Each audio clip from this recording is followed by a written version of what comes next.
ਵਾਹਿਗੁਰੂ। ਇੱਕ ਓੰਕਾਰ ਸਤਿਨਾਮ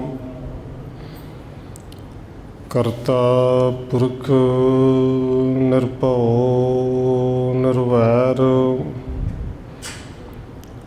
ਅਕਾਲ ਮੂਰਤ ਅਜੂਨੀ ਸੈਭੰ ਗੁਰ ਪ੍ਰਸਾਦ।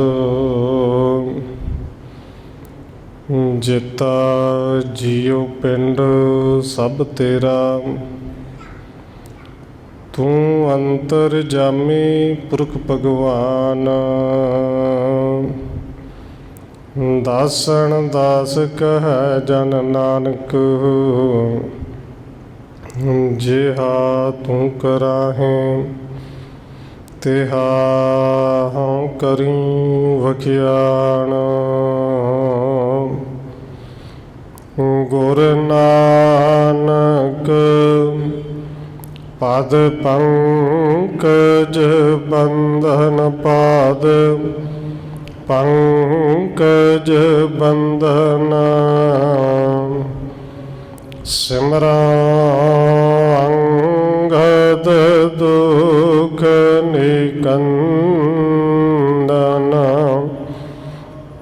ਗੁਰ ਅਮਰਦਾਸ ਹਿਰਦੈ ਨਿਤ ਧਿਆਉ, ਹਿਰਦੈ ਨਿਤ ਧਿਆਉ। ਗੁਰ ਰਾਮਦਾਸ ਗੁਣ ਗਾਉ, ਗੁਰ ਅਰਜਨ ਬਿਘਨ ਕੇ ਨਾਸਕ, ਬਿਘਨ ਕੇ ਨਾਸਕ। ਗੁਰ ਹਰਗੋਬਿੰਦ ਸ਼ੁਭ ਸੁਮਤ ਪ੍ਰਕਾਸ਼ਕ। ਸ਼੍ਰੀ ਹਰਿ ਰਾਇ ਨਮੋ ਕਰ ਜੋਰੀ, ਨਮੋ ਕਰ ਜੋਰੀ। ਸ਼੍ਰੀ ਹਰਿ ਕ੍ਰਿਸ਼ਨ ਮਨਾਉ ਬਾਉਰੀ।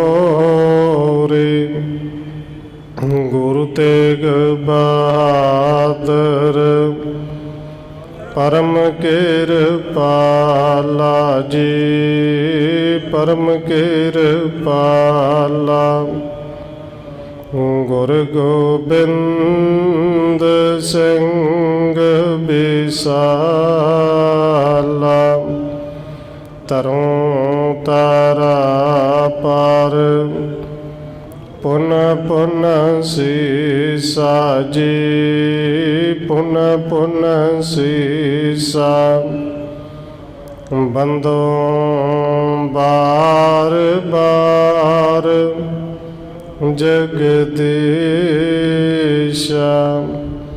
ਤਰੋਂ ਤਾਰਾ ਪਾਰ ਪੁਨ ਪੁਨ ਸੀਸਾ ਜੀ, ਪੁਨ ਪੁਨ ਸੀਸਾ।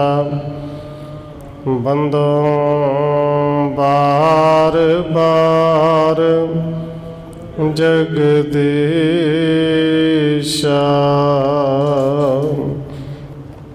ਜਿਸ ਮਹਿ ਅੰਮ੍ਰਿਤ ਗਿਆਨ ਹੈ, ਮਾਣਕ ਭਗਤ ਬੈਰਾਗ।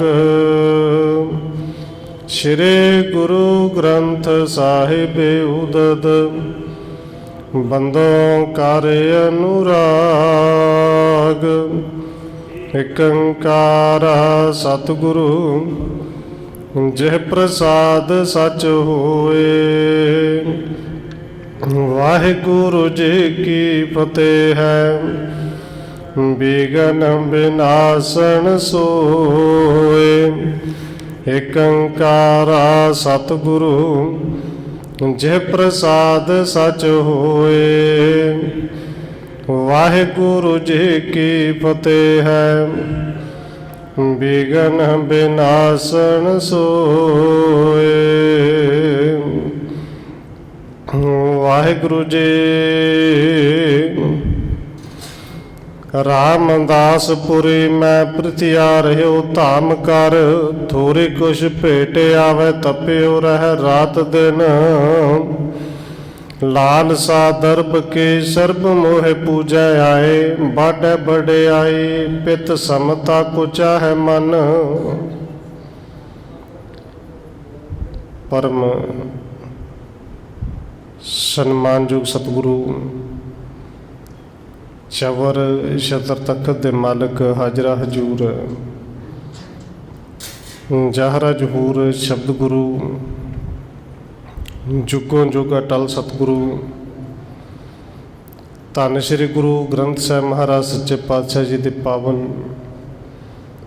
पवित्र हजूरी अंदर जुड़ बैठे सतसंगी जनो आप जी वड्डे भागां वाले हो, जो सत्कारयोग धन माता राजकौर जी के पावन अस्थान गुरुद्वारा मंजी साहिब के शामां दे दीवाना दियां हाजरियां भर रहे हो। आओ रोजाना की तरह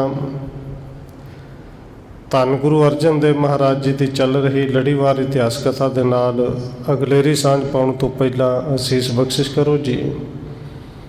रसना नूं करो पवित्र, जितने भी जुड़ बैठे हो लवाओ हाजरी आखो जी। वाहिगुरु जी का खालसा वाहिगुरु जी की फतेह।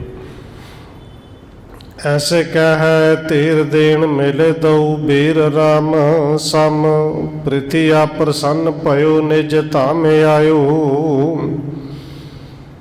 कविराज कवि संतोख सिंह जी अगे लिख रहे हैं कि जिवें पिछले प्रकरणों में आप जी ने श्रवण किया सी, सूली खां चढ़ के आया, उस तो पहलों धन गुरु अर्जन देव महाराज जी ने सारे नगर निवासियों सिख संगतां नूं नाल लिया है और अमृतसर नूं छड्ड के पिंड वडाली दे विच आ गए।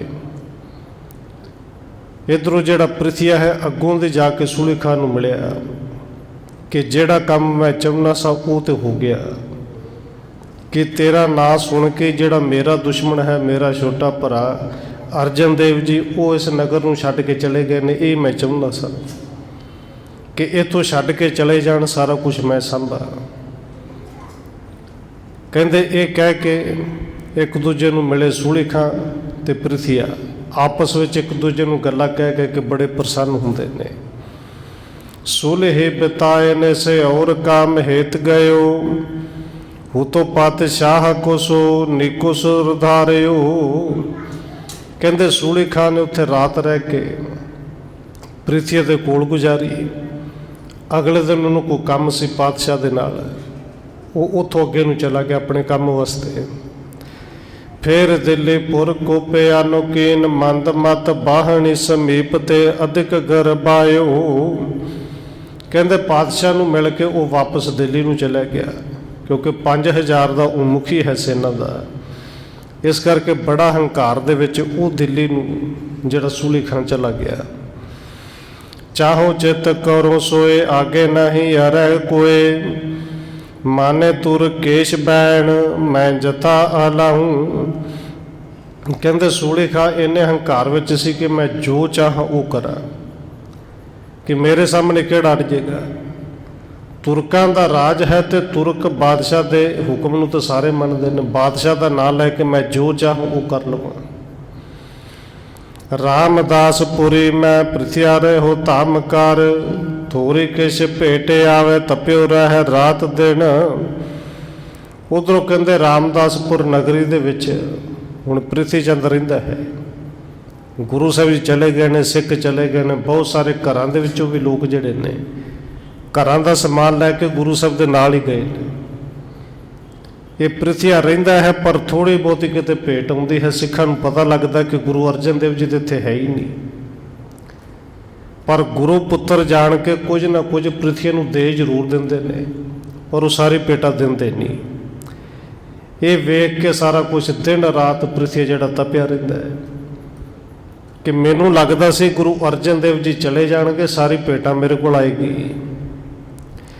लाल सा दर्ब के सर्व मोहे पूजे आए, बाडे बड़े आए पित समता को चाहे मन। इनू लगता सी इनके अंदर लालसा सी कि सारे दे सारे भेटा मेरे को आएगी। ये अंदरों तो चाहता है कि पिता गुरु रामदास वर्गी वडियाई मैनू मिले, कि सारे आके मैनू नाले मत्था टेकण, नाले भेटा देण, ते नाले मैनू गुरु जी कह के मत्था टेकण। पर जे पल्ले वो ना होवे, गुरु की बख्शिश अंदर ना होवे, ते ये वडियाइयां मिलदियां नहीं। संगता अनुज पास जात को बिलुक सुनै, त्यों त्यों बड़ा क्रोध युत ईरखा को बोध बिन। संगतां अमृतसर विच आउंदियां ते बहुत ने, पर जदों सुणदियां ने कि गुरु साहब जी पिंड वडाली विच चले गए ने, क्योंकि गुरु साहब जी उत्थे चले गए ने, उस तो बाद उस नगर का नाम, पिंड का नाम गुरु की वडाली है। संगतां आउंदियां ने अमृतसर, कुछ पहुँचदियां ने, कुछ पहुँचण तो पहले रुक जांदियां ने,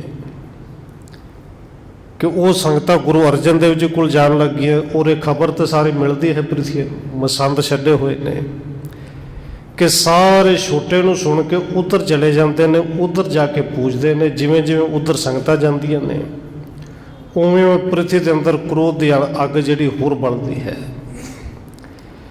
जैसे पट बीजनो चाहे तराव बीजनो, न जाने तेज छीजनो विशालता जनाए जन। इत्थे कविराज ने उदाहरण दी है कि पृथ्वी चंद बराबरता इवें चाहता है कि जिवें एक जुगनू अपने पिंडां दे विच टटैना कहा जाता सी, कि रात नूं थोड़ा बहुत जगदा है, पर उन्होंने भुलेखा पै जाता कि मेरी सूरज वर्गी चानना रोशनी है, किते वो टटैना तो किते सूरज है। बस इवें दा भुलेखा कहते इनू पृथ्वी चंद नूं पैंदा सी, कि शायद गुरु साहब जी चले जाएंगे तो सूरज वर्गा चानन मेरा हो जाएगा। पातशाह पंचम प्रपंच को ना रंच जानै, सुध ओही सुभाव रहे ग्राम तिस जाए कर। उधर कहते पंजवें पातशाह सतगुरु धन गुरु अर्जन देव महाराज जी, जो प्रपंच को ना रंच जाने, रंच मात्र भी जिन्हां दे अंदर कोई पखंड नहीं, कोई छल नहीं, वो शुद्ध ही सुभाव रहे, वो इको सुभाव दे विच रहिंदे ने, भावें अमृतसर रहन ते भावें गुरु के वडाली पिंड विच चले गए, वो उत्थे भी आनंद विच ही ने। पर पृथ्वी जिहड़ा कढ़ना चाहुंदा सी कढ़ के भी दुखी है, पहलों तो दुखी है ही सी, हुण उस तो भी ज़्यादा दुखी है। पर उपकार हेतु धारण शरीर करियो, जहाँ रहे तहाँ चाहे हित समुदाय नर। क्योंकि कविराज कवि संतोख सिंह जी लिखते हैं, गुरु अर्जन देव महाराज जी ने शरीर जिहड़ा धारण है परोपकार वास्ते किया है, उन्होंने कोई दुनिया की ताकत कितों कढ़ नहीं सकती। जिथे चाहण उत्थे रहन, और वो जिथे भी रहिंदे ने बस आनंद दे विच रहिंदे ने, और भला लोकां दे करदे ने। पूर्व कराए धाम बस बेको अबिराम, जेते मैं सुखैन बैसै ते तो केन थाए बार। कहते धन गुरु अर्जन देव जी ने गुरु की वडाली जाके सब तो पहला घर बनवाए, क्योंकि गुरु साहब ने कल्ले नहीं ना, बहुत सारे सिख ने अमृतसर दे विच जिन्हां दे घर सन, वो भी कई आए ने। सब तो पहलों घर बनवाए जिथे रहना है, और घर बहुते वड्डे भी नहीं बनाए, बहुते छोटे भी नहीं बनाए, बस जिथे सौखे ढंग दे नाल रहा जा सके, इवें दे घर अपने वास्ते कुछ सिखां वास्ते बनवाए। गए संग लोक जई बसै कर ओक केई, गुरु की शरण में अशोक सुख पाए। और ਜਿਹੜੇ होर सिख नाल गए सन, पिंड वाले नाल गए सन, गुरु के नगरी दे विच ਜਿਹੜੇ आपो अपने घर छड्ड के गए सन, वो सारे गुरु के शरण विच ही सुख मनते हैं कि जिथे गुरु ने उत्थे असीं, जिथे गुरु की शरण है उत्थे सुख ने। उन्होंने भी सुख के नाल उत्थे अपने घर बनवाए। पुन लगवायो कूप महिमा अनूप भणी, नाम है शहर ढा अजो सो लग जानी है। क्योंकि सिख संगतां उत्थे जान लगी हैं, ਲੰਗਰ ਉੱਥੇ ਨਿੱਤ ਤਿਆਰ ਹੁੰਦਾ ਹੈ। ਔਰ ਪਾਣੀ ਦੀ ਘਾਟ ਤੇ ਹੈ ਹੀ ਸੀ। ਉੱਥੇ ਗੁਰੂ ਸਾਹਿਬ ਨੇ ਖੂਹ ਲਵਾਏ। ਔਰ ਭਾਈ ਵੀਰ ਸਿੰਘ ਜੀ ਉਹ ਲਿਖਦੇ ਨੇ 6 ਖੂਹ ਲਵਾਏ। ਇੱਕ 4 ਹਰਟਾ ਹੈ, ਇੱਕ 2 ਹਰਟਾ ਹੈ। ਹੋਰ ਜੇ ਉੱਥੇ ਖੋਜ ਕਰੀਏ ਤਾਂ 6 ਦੇ 6 ਮਿਲ ਜਾਂਦੇ ਨੇ। ਪਰ 6 ਹਰਟਾ ਖੂਹ ਜਿਹੜਾ ਹੈ ਉਹ ਮਸ਼ਹੂਰ ਹੈ, ਅੱਜ ਵੀ ਚੱਲਦਾ ਹੈ। ਸਿੱਖ ਸੰਗਤਾਂ ਅੱਜ ਵੀ ਜਾ ਕੇ ਦਰਸ਼ਨ ਕਰਦੀਆਂ ਨੇ ਕਿ ਜਿੰਦੀ ਬੜੀ ਮਹਿਮਾ ਗੁਰੂ ਸਾਹਿਬ ਨੇ ਕਈ। ਇੱਕ ਵੱਡਾ ਖੂਹ 6 ਹਰਟਾਂ ਵਾਲਾ ਲਾਇਆ। ਮੱਜਣ ਜੋ ਕਰੈ ਨਰ ਪਾਪਣ ਸੋ ਪਰ ਹਰ ਜੋਗ ਹੈ ਸੁਰਗ ਕੇ ਸਗਲ ਸੁਖ ਦਾਨੀਐ। ਤੇ ਇਹ 6 ਹਰਠਾ ਖੂਹ ਗੁਰੂ ਸਾਹਿਬ ਜੀ ਕਹਿੰਦੇ ਨੇ ਕੇਵਲ ਨਹਾਉਣ ਧੋਣ ਲਈ, ਖੇਤਾਂ ਨੂੰ ਪਾਣੀ ਲਾਉਣ ਲਈ ਜਾਂ ਪੀਣ ਲਈ ਨਹੀਂ। ਇਹਦੀ ਮਹਾਨਤਾ ਵੀ ਕਹਿੰਦੇ ਨੇ ਕਿ ਮੱਜਣ ਜੋ ਕਰੈ ਨਰ ਪਾਪਣ ਸੋ ਪਰ ਹਰ ਜੋਗ ਹੈ। ਇੱਥੇ ਜਿਹੜਾ ਸ਼ਰਧਾ ਭਾਵਨਾ ਨਾਲ ਆ ਕੇ ਇਸ਼ਨਾਨ ਕਰੇਗਾ ਇਸ ਖੂਹ ਦੇ ਜਲ ਨਾਲ, ਉਹਦੇ ਪਾਪ ਵੀ ਦੂਰ ਹੋਣਗੇ, ਸਵਰਗਾਂ ਦਾ ਅਧਿਕਾਰੀ ਹੋਏਗਾ। ਗਏ ਸੰਗ ਲੋਕ ਮਾਸ ਮਾਸ ਪ੍ਰਤ ਇਸ਼ਨਾਨ ਇਸ ਥਾਨ ਆਨ। ਨੰਦਨ ਆਨੰਦ ਲਹਿ ਨਾਰੀ ਦੁਖ ਦਾਨੀਐ। ਔਰ ਸਤਿਗੁਰੂ ਜੀ ਨੇ ਇਹ ਵੀ ਪਾਵਨ ਬਚਨ ਕਰ ਦਿੱਤੇ। 6 ਹਰਟਾ ਖੂਹ ਜਿੱਥੇ ਭਾਵੇਂ ਦੇਖੋ ਸ਼ਬਦ ਸਿੱਧਾ ਹੁਣ ਵਰਤਿਆ ਜਾਂਦਾ ਛਰਟਾ ਸਾਹਿਬ, ਪਰ 6 ਹਰਟਾ ਵਾਲਾ ਜਿੱਥੇ ਖੂਹ ਦੇ ਨਾਂ ਨਗਰ। ਉਰੇ ਆਪ ਜੀ ਜਾਣਦੇ ਹੋ 6 ਹਰਟਾ ਖੂਹ ਪਿੰਡ ਤੋਂ ਨਗਰ ਤੋਂ ਥੋੜ੍ਹਾ ਜਿਹਾ ਹਟੂਆ ਹੈ, ਕਿਉਂਕਿ ਵਡਾਲੀ ਗੁਰੂ ਸਾਹਿਬ ਦੇ ਘਰ ਨੇ। ਤੇ ਜਿੱਥੇ ਖੂਹ ਹੈ ਬਾਰ-ਬਾਰ ਖੁੱਲ੍ਹੀ ਥਾਂ ਤੇ ਇੱਥੇ ਦੀਵਾਨ ਲਾਉਂਦੇ ਹੁੰਦੇ ਸਨ। ਔਰ ਸਤਿਗੁਰੂ ਜੀ ਨਾਲੇ ਬਚਨ ਕਰਦੇ ਨੇ ਕਿ ਮਾਸ ਮਾਸ ਪ੍ਰਤ ਇਸ਼ਨਾਨ ਇਸ ਥਾਨ ਆਨ। ਨੰਦਨ ਆਨੰਦ ਲਹਿ ਨਾਰੀ ਦੁੱਖ ਦਾਨੀ ਹੈ। ਕਿ ਹਰ ਮਹੀਨੇ ਜਿਹੜਾ ਇੱਥੇ ਆ ਕੇ ਸ਼ਰਧਾ ਭਾਵਨਾ ਨਾਲ ਇਸ਼ਨਾਨ ਕਰੇ ਨਾ ਭਾਈ, ਜਿੰਦੇ ਘਰ ਪੁੱਤ ਧੀ ਨਹੀਂ, ਪੁੱਤ ਧੀ ਤੋਂ ਜਿਹੜੀ ਬੀਬੀ ਦੁਖੀ ਹੈ ਉਹਦੇ ਦੁੱਖ ਦੂਰ ਹੋ ਜਾਣਗੇ, ਉਹਦੇ ਘਰ ਔਲਾਦ ਹੋਏਗੀ। ਬਾਂਛਤ ਅਪਰ ਲਹਿ ਦੋਸਣ ਕੋ ਦਹਿ ਨਰ। ਸਤਿਗੁਰ ਸ਼ਰਧਾ ਬਿਲੰਦ ਹੋਏ ਮਾਨੀਐ। ਪਰ ਆਵੇ ਸ਼ਰਧਾ ਨਾਲ ਭਾਵਨਾ ਨਾਲ ਇਸ਼ਨਾਨ ਕਰੇ, ਪੁੱਤ ਧੀ ਨਹੀਂ ਤੇ ਹੋਰ ਵੀ ਜਿਵੇਂ ਦੇ ਮਨ ਦੇ ਵਿੱਚ ਕੋਈ ਆਸ ਲੈ ਕੇ ਆਵੇ, ਕੋਈ ਕਾਮਨਾ ਲੈ ਕੇ ਆਵੇ ਤੇ ਗੁਰੂ ਦੇ ਪ੍ਰਤੀ ਸ਼ਰਧਾ ਰੱਖ ਕੇ ਇੱਥੇ ਆ ਕੇ ਇਸ਼ਨਾਨ ਕਰੇਗਾ, ਉਹਦੇ ਮਨੋਕਾਮਨਾ ਪੂਰੀ ਹੋਏਗੀ। ਕਬਿਤ ਆਏ ਦੇਸ ਦੇਸ ਤੇ ਵਿਸ਼ੇਸ਼ ਲਓ ਉਪਾਇਨ ਕੋ ਬੂਝ ਬੂਝ ਜਾਤ ਹੈ ਬਡਾਲੇ ਗੁਰ ਪਾਸ ਕੋ।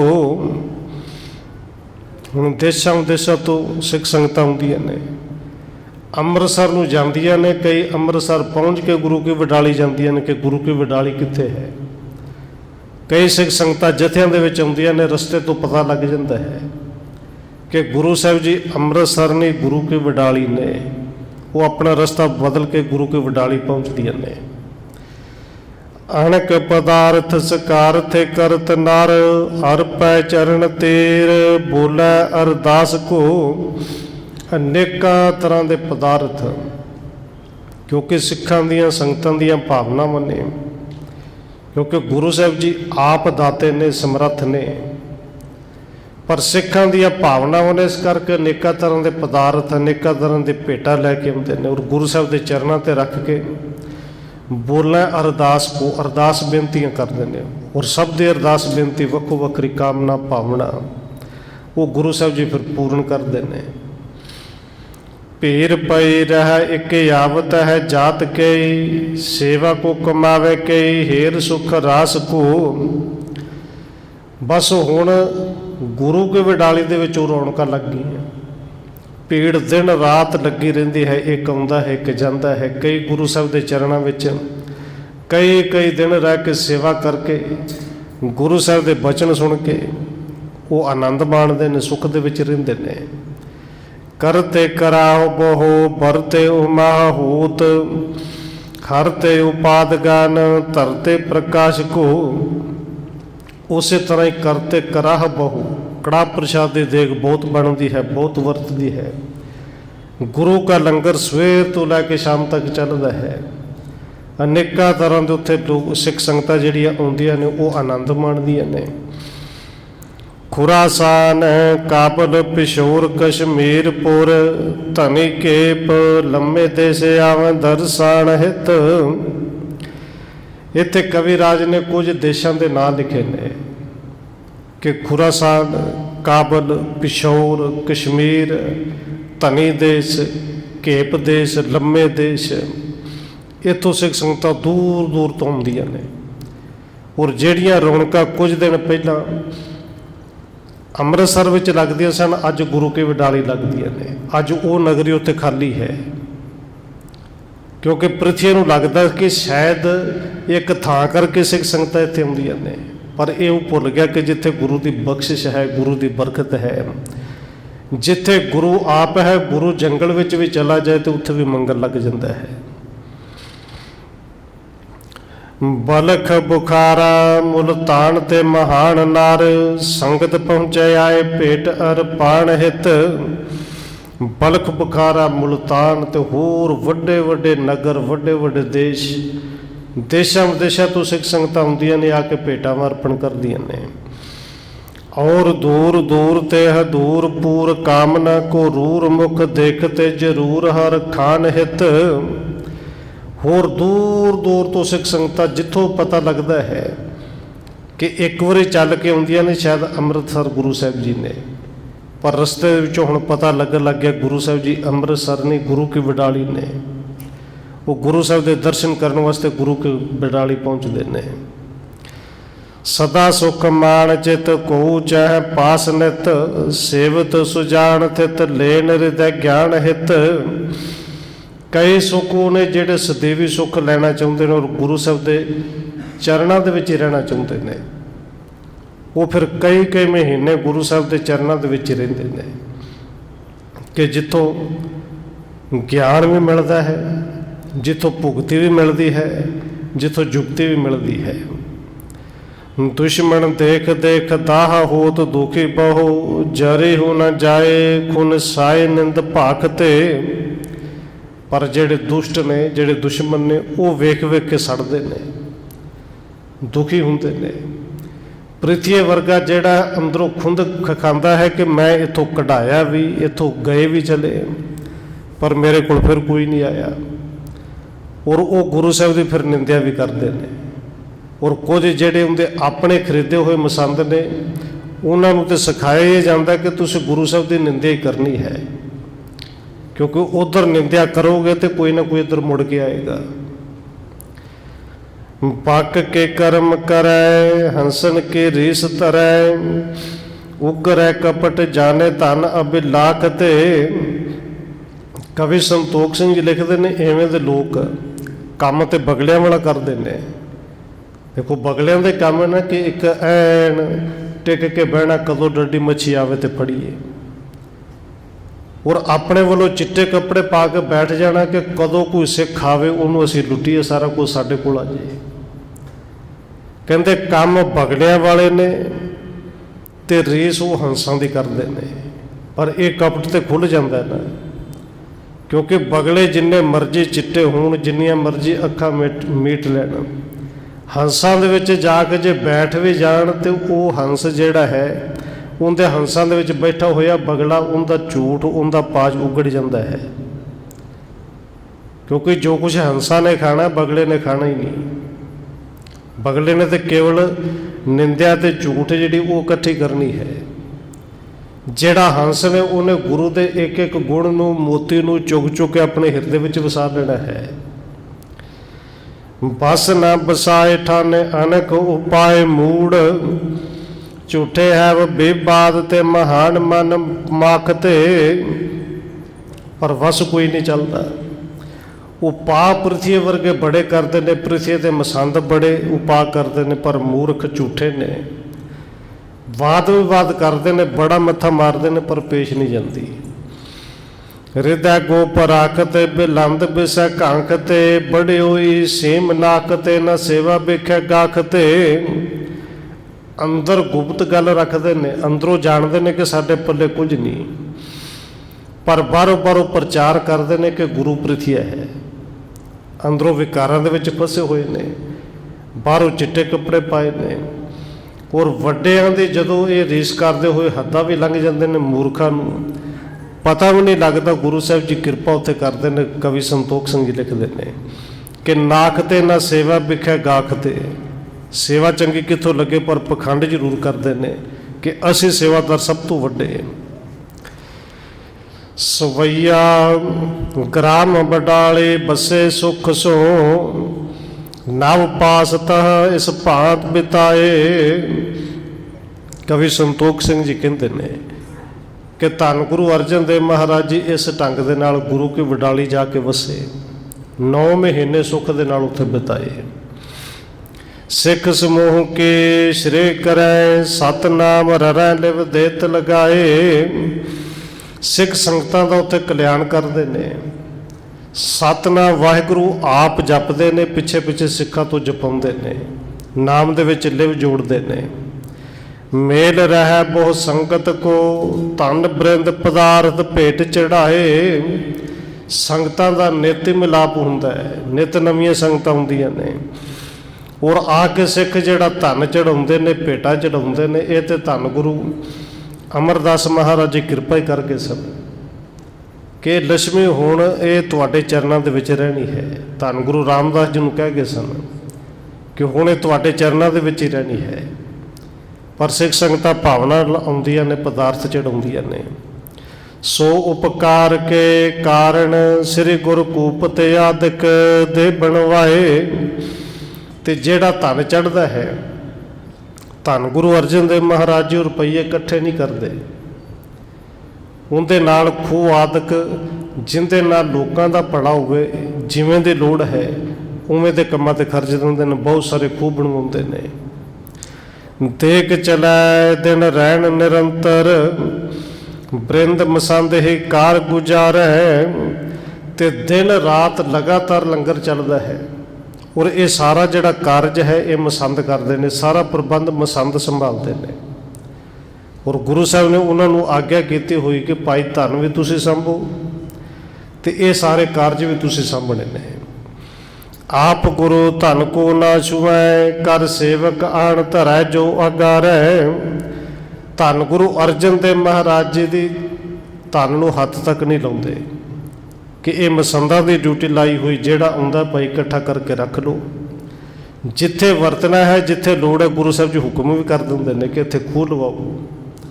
ਲੰਗਰ ਦੇ ਵਿੱਚ ਜਿੰਨਾ ਚਾਹੀਦਾ ਉਨਾ ਵਰਤੋ। ਲੇਹ ਸੰਭਾਰ ਪਦਾਰਥ ਜੋ ਸਭ ਪੈ ਖਰਚੈ, ਜਿਵੇਂ ਆਪ ਉਚਾਰੈ।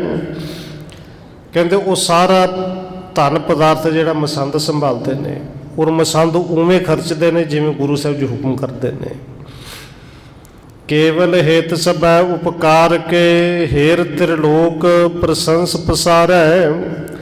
ਔਰ ਇਹ ਸੰਗਤਾਂ ਦਾ ਪੈਸਾ ਸਤਿਗੁਰੂ ਧੰਨ ਗੁਰੂ ਅਰਜਨ ਦੇਵ ਮਹਾਰਾਜ ਜੀ ਮਸੰਦਾਂ ਨੂੰ ਹਦਾਇਤ ਕਰਦੇ ਨੇ ਭਈ ਸੰਗਤਾਂ ਵਾਸਤੇ ਹੀ ਇਹਨੂੰ ਖਰਚਣਾ ਹੈ, ਲੋਕਾਂ ਵਾਸਤੇ ਹੀ ਖਰਚਣਾ ਹੈ। ਤਿੰਨਾਂ ਲੋਕਾਂ ਦੇ ਵਿੱਚ ਗੁਰੂ ਸਾਹਿਬ ਦੀ ਪ੍ਰਸ਼ੰਸਾ ਫੈਲੀ। ਮਾਸ ਚੜਿਓ ਦਸਮੋਂ, ਗਰਭ ਕੋ ਜਬ ਹੋਤ ਪਇਓ, ਸੋ ਪ੍ਰਸੂਤ ਸਮੋ। ਉਧਰ ਕਹਿੰਦੇ ਨੇ ਕਿ 10ਵਾਂ ਮਹੀਨਾ ਚੜ੍ਹਿਆ ਹੈ। ਧੰਨ ਗੁਰੂ ਹਰਗੋਬਿੰਦ ਮਹਾਰਾਜ ਸੱਚੇ ਪਾਤਸ਼ਾਹ ਜੀ ਦਾ ਪ੍ਰਕਾਸ਼ ਹੋਣ ਦਾ ਉਹ ਸਮਾਂ ਆ ਗਿਆ ਹੈ। ਤਾਏ ਜੇ ਸਿਆਣੇ ਬੁਲਾਏ ਲਈ, ਤਬ ਆਨ ਅਸੀਸ ਕੇ ਨੰਦ ਜਮੋ। ਕਹਿੰਦੇ ਜਿਹੜੇ ਸਿਆਣੀਆਂ ਦਾਈਆਂ ਸਨ ਉਹਨਾਂ ਨੂੰ ਘਰ ਦੇ ਵਿੱਚ ਬੁਲਾ ਲਿਆ, ਔਰ ਦਾਈਆਂ ਆਉਂਦਿਆਂ ਸਾਰ ਅਸੀਸ ਦਿੰਦੀਆਂ ਨੇ। ਬਜ਼ੁਰਗ ਨੇ, ਜੇ ਗੁਰੂ ਸਾਹਿਬ ਮਿਲਦੇ ਨੇ ਉਹਨਾਂ ਨੂੰ ਅਸੀਸ ਦਿੰਦੀਆਂ, ਘਰ ਵਿੱਚ ਆਨੰਦ ਹੋਵੇ, ਪੁੱਤਰ ਹੋਵੇ। ਮਾਤਾ ਗੰਗਾ ਨੂੰ ਆ ਕੇ ਕਹਿੰਦੇ ਨੇ ਘਰ ਵਿੱਚ ਪੁੱਤਰ ਹੋਵੇ।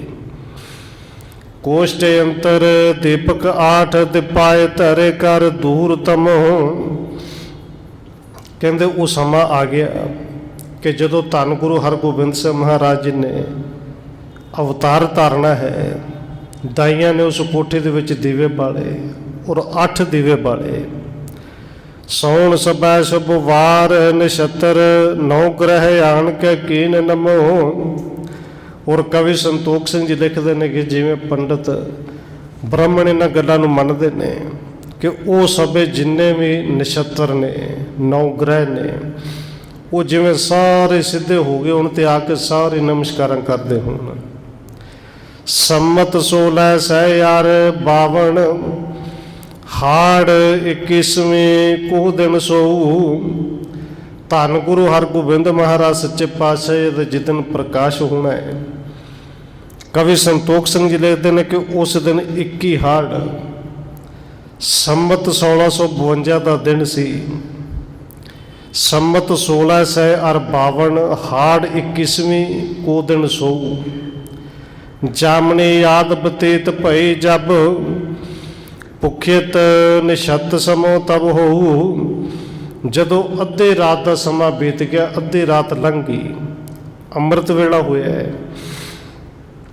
ਤਾਏ ਨਾ ਔਰ ਭਲੇ ਗ੍ਰਹਿ ਰਾਜ ਕੋ ਜੋਗ ਪਾਰੂਪ ਮਨੋਜ ਸੋ ਬਾਲਕ ਜਉ। ਇੱਥੇ ਗ੍ਰਹਿ ਤੇ ਨਛੱਤਰਾਂ ਦੀ ਗੱਲ ਫਿਰ ਕਰਦੇ ਨੇ ਕਿ ਉਹ ਸਾਰੇ ਸਿੱਧੇ ਨੇ। ਅੱਧੀ ਰਾਤ ਤੋਂ ਸਮਾਂ ਉੱਤੇ ਲੰਘ ਗਿਆ, ਅੰਮ੍ਰਿਤ ਵੇਲਾ ਹੋਇਆ ਹੈ।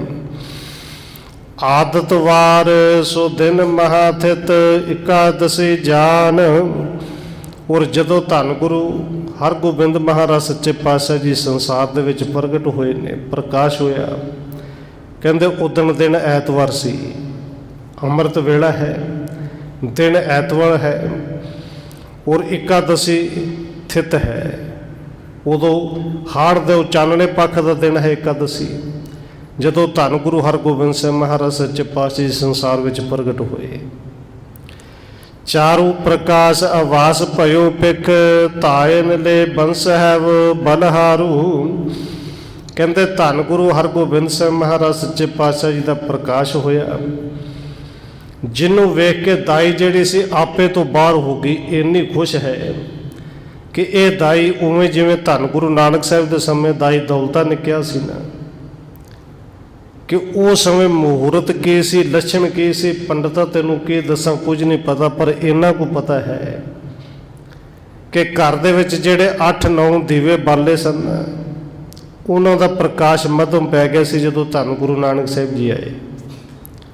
ਇਸੇ ਤਰ੍ਹਾਂ ਇਹ ਜਿਹੜੀ ਦਾਈ ਹੈ ਆਪੇ ਤੋਂ ਬਾਹਰ ਹੋ ਗਈ, ਭਾਵ ਕਿ ਖੁਸ਼ੀ ਦੀ ਹੱਦ ਕੋਈ ਨਹੀਂ, ਹੈਰਾਨੀ ਦੀ ਹੱਦ ਕੋਈ ਨਹੀਂ ਕਿ ਬਾਲਕ ਦਾ ਜਨਮ ਹੋਇਆ। ਦੀਵਿਆਂ ਦਾ ਚਾਨਣ ਇਵੇਂ ਲੱਗਿਆ ਕਿ ਇਹ ਮੱਧਮ ਰਹਿ ਗਿਆ, ਬਾਲਕ ਦਾ ਪ੍ਰਕਾਸ਼ ਇਹਨਾਂ ਤੋਂ ਜ਼ਿਆਦਾ ਹੈ, ਉਹ ਬਲਹਾਰ ਜਾਂਦੀ ਹੈ।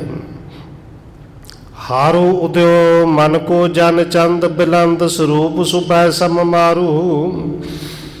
ਕਹਿੰਦੇ ਇਸ ਤਰ੍ਹਾਂ ਲੱਗਦਾ ਹੈ ਕਿ ਜਿਵੇਂ ਮਨ ਨੂੰ ਚੁਰਾਉਣ ਵਾਲਾ ਚੰਦਰਮਾ ਚੜ੍ਹ ਗਿਆ ਹੋਵੇ। ਪ੍ਰਕਾਸ਼ ਇੰਨਾ ਜ਼ਿਆਦਾ, ਚਾਨਣ ਇੰਨਾ ਜ਼ਿਆਦਾ ਕਿ ਦੀਵੇ ਇੱਥੇ ਕੀ ਕਰਨ, ਜਿਵੇਂ ਚੰਦਰਮਾ ਹੀ ਥੱਲੇ ਆ ਗਿਆ ਹੋਵੇ।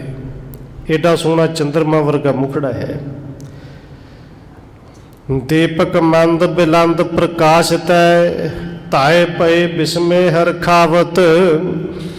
ਬਾਲਕ ਗੁਰੂ ਹਰਗੋਬਿੰਦ ਸਾਹਿਬ ਜੀ ਦੇ ਪ੍ਰਕਾਸ਼ ਦੇ ਸਾਹਮਣੇ ਦਾਈ ਵੇਖਦੇ ਕਿ 8 ਦੀਵੇ ਜਿਹੜੇ ਮੱਧਮ ਪੈ ਗਏ। ਦਾਈ ਹੈਰਾਨ ਵੀ ਬਹੁਤ ਹੈ, ਦਾਈ ਪ੍ਰਸੰਨ ਵੀ ਬੜੀ ਹੈ। ਬਾਲ ਅਨੇਕ ਭਏ ਮਮ ਹਾਥ ਨਹੀਂ ਇਸਕੇ ਸਮ ਕੋਦ ਉਤਪਾਵਤ। ਦਾਈ ਵਿਚਾਰ ਕਰਦੇ ਕਿ ਮੇਰੇ ਹੱਥਾਂ ਦੇ ਵਿੱਚ ਬਹੁਤ ਬਾਲਕਾਂ ਨੇ ਜਨਮ ਲਿਆ ਹੈ, ਪਰ ਐਸਾ ਬਾਲਕ ਅੱਜ ਤੱਕ ਨਾ ਕੋਈ ਹੋਇਆ, ਨਾ ਕੋਈ ਦੇਖਿਆ। ਸੁੰਦਰ ਸੂਰਤ ਸੋਭਤੇ ਪੂਰਤ ਸਿਰ ਮੁਖ ਮੰਦ ਮਨੋ ਮੁਸਕਾਵਤ। ਕਿ ਬਾਲਕ ਦਾ ਜਿੱਥੇ ਸੁੰਦਰ ਸਰੂਪ ਹੈ, ਸ਼ੋਭਾ ਨਾਲ ਭਰਿਆ ਹੋਇਆ, ਜਿੱਥੇ ਇੰਨਾ ਪ੍ਰਕਾਸ਼ ਹੈ, ਅੱਜ ਤੱਕ ਬਾਲਕ ਵੇਖੇ ਨੇ ਜਿਹੜੇ ਜਨਮ ਲੈਂਦੇ ਨੇ ਰੋਂਦੇ ਹੋਏ ਆਉਂਦੇ ਨੇ, ਪਰ ਇੱਥੇ ਦਾਈ ਨੇ ਕੀ ਦੇਖਿਆ, ਸਿਰ ਮੁਖ ਮੰਦ ਮਨੋ ਮੁਸਕਾਵਤ, ਰੋਏ ਨਹੀਂ। ਮੁਖੜਾ ਇਵੇਂ ਸੀ ਜਿਵੇਂ ਮੈਨੂੰ ਵੇਖ ਕੇ ਥੋੜਾ ਥੋੜਾ ਮੁਸਕਰਾਏ ਨੇ, ਜਿਵੇਂ ਕਿਸੇ ਨੂੰ ਬੜੀ ਸਮਝ ਹੈ ਨਾ, ਕਿਸੇ ਨੂੰ ਵੇਖ ਕੇ ਤੇ ਖੁਸ਼ ਹੋ ਜੀਦਾ ਹੈ, ਇਵੇਂ ਕਹਿੰਦੇ ਵੇਖ ਕੇ ਮੁਸਕਰਾਏ ਨੇ। ਆਪ ਕੋ ਪੀਰ ਨਾ ਮਾਤ ਕੋ ਪੀਰ ਸਤੀਰ ਪ੍ਰਸੰਨਤਾ ਪੂਰ ਉਪਾਵਤ। ਉਰਦਾਈ ਨੇ ਇੱਕ ਹੋਰ ਅਨੋਖੀ ਘਟਨਾ ਦੇਖੀ। ਔਲਾਦ ਦਾ ਧੀ ਪੁੱਤਰ ਦਾ ਜਨਮ ਹੋਵੇ, ਪ੍ਰਸੂਤ ਹੋਵੇ, ਮਾਂ ਨੂੰ ਪੀੜਾ ਹੁੰਦੀ ਹੈ, ਇਹ ਅਟਲ ਸੱਚਾਈ ਹੈ। ਪਰ ਦਾਈ ਵੇਖਦੇ ਇੱਥੇ ਨਾ ਮਾਂ ਨੂੰ ਕੋਈ ਪੀੜ, ਮਾਂ ਗੰਗਾ ਨੂੰ ਕੋਈ ਪੀੜ, ਨਾ ਬਾਲਕ ਜਿਹੜੇ ਜਨਮ ਨੇ ਲਿਆ ਉਹਨੂੰ ਕੋਈ ਪੀੜ, ਜੇ ਪੀੜ ਹੋਵੇ ਤੇ ਰੋਵੇ। माँ गंगा नूं भी कोई पता नहीं और जन्म लैण वाले नूं भी कोई पीड़ा नहीं। बस ये वेख के दाई जिहड़ी है जिथे बड़ी हैरान है, उस तो ज़्यादा प्रसन्न है कि ये अनोखा बालक आया है। बीजरी प्रकाश जैम तेज को उजामस है, लोचन को भास तब गंग को सुनायो है। कहते दाई ने जो वेख्या कि जिवें बिजली चमकती है, जिवें तेज प्रकाश है वो इस बालक विच है, तो खुश हुंदी हुई ने उदों दाई ने माता गंगा नूं फिर सुनाया। इस तरह कहती है, जन्म्यो सुपूत सुन धायन ते पूत मना, कलम सखूत के हृदय सु हर खायो है।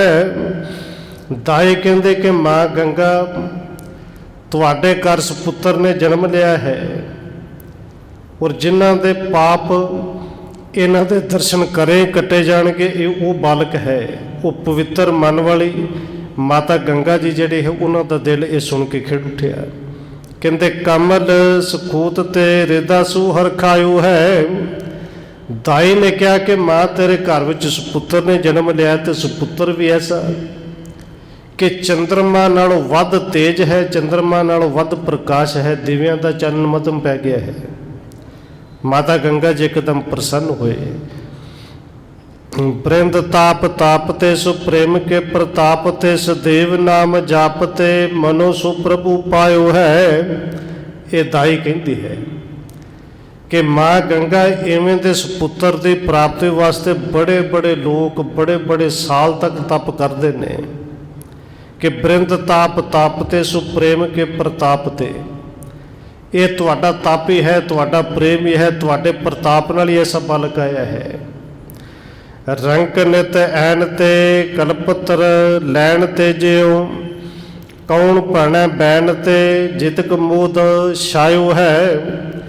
दाई कहते कि माँ गंगा जिवें गरीब व्यक्ति नूं किते कल्प रुख दे रुख मिल जे ना, और कल्प वृक्ष जिहड़ा कल्प रुख है, ये मनौत है ना, इहदे कोलों जो कुछ मंगी मिल जाता है। अज इस बालक दे जन्म लैण करके इस तरह लगता है कि साडे घर एक कल्प रुख ही आ गया है। किहड़े शब्दां दे नाल इन्हां दी महिमा गावां, किहड़े शब्दां दे नाल वडियाई करके दसां कि बालक कैसा है। चाहे चिर काल के सो कामना विशाल के, श्रीकण के साल के बिनासी चिंत मन के।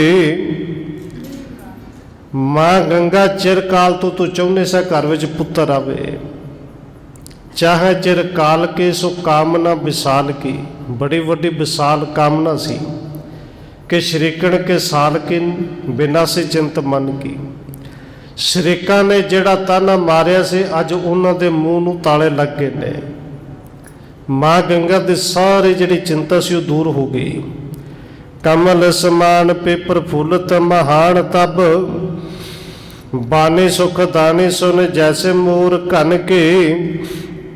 बस दाई ने इन्नी सिफत की कि माता गंगा जी कहते कमल समान पी प्रफुल्लत, कमल के फुल तरह अंदर खिड़ गया कि इन्नी शुभ बाणी इन्ने मिठे बोल ये मेरे पुत्र वास्ते दाई कह रही है। जबर जराव भेन ताए कैसो हाथ देन, आनंद उदत मेन रीत सखी जन के। कहते चाहे काफ़ी लंबे समय की एक कामना सी माता गंगा जी की। शरीका ने ताने मेने भी बड़े दिते सन, अंदर चिंता भी सी। वो सारिया गल्लां हुण जिवें भुल गईयां। चीरण को देत है दरब के लेत है, सो दासी दौर दौर करे कह ज्यों बचन के। कहते माता गंगा जी प्रसन्न ने, दाइयां प्रसन्न ने, ते दाइयां ते इन्नियां ज़्यादा प्रसन्न ने कि कोई कपड़े वंड रहा खबर सुन के, कोई धन लै रहे सी आके, पर दाइयां दी खुशी का ठिकाना ही नहीं सी। कपड़े भी नहीं लए, धन भी नहीं लए कि की लईए, सानू तो मिले वो कुछ है कि जेड़ा कदे कदे नहीं मिलिया। जिवें माता जी ने बचन वो सुने दाई ने कहे, वो दासियां भज भज के सारे नूं कहंदियां ने। धन गुरु अर्जन देव जी के कोल भज के दसी जाती है। अधिक महत उत्साह को गंगा कीन आनंद, कर अंतर सब इसे बिद बख्शे बख्श बिलंद। कहते बड़े वड्डे उत्साह के नाल जिसे माता गंगा जी के अंदर ये आनंद आया, खुशी आई, उवें सारे घर दे विच बख्शिश अज गुरु साहब ने वंडिया ने खुशियां घर दे विच आईयां ने। सदन बिखै मेव्यो नहीं पूर्ण हैव तत्काल, निकस्यो बाहर बुशर कर उत्सव सुखद विशाल। उरे खबर ही इन्नी खुशी वाली सी कि फुले हुए लोग जड़े ने सिख ने संगतां ने दासियां ने गुरु की वडाली विच जिथे जिथे खबर फैलती है कि अपने अंगां दे विच कित्थे समाउंदे ने, घरां दे विच भी नहीं समाउंदे, झटपट घरां नूं छड्ड के छालां मारदे होए उस्तव करदे होए घरां तो बाहर भी निकलते ने। इत्थे कविराज ने ये अध्याय खत्म किया है। अगला अध्याय अध्याय नंबर 5 जो कल तो शुरू करांगे, समय की भी समाप्ति है। हुईयां फुल्लां दी खिमा।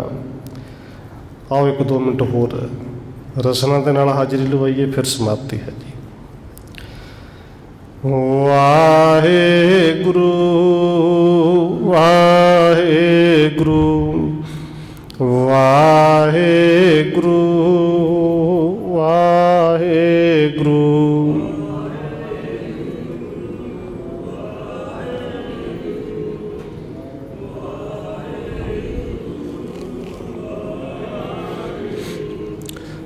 वाहेगुरु वाहेगुरु वाहेगुरु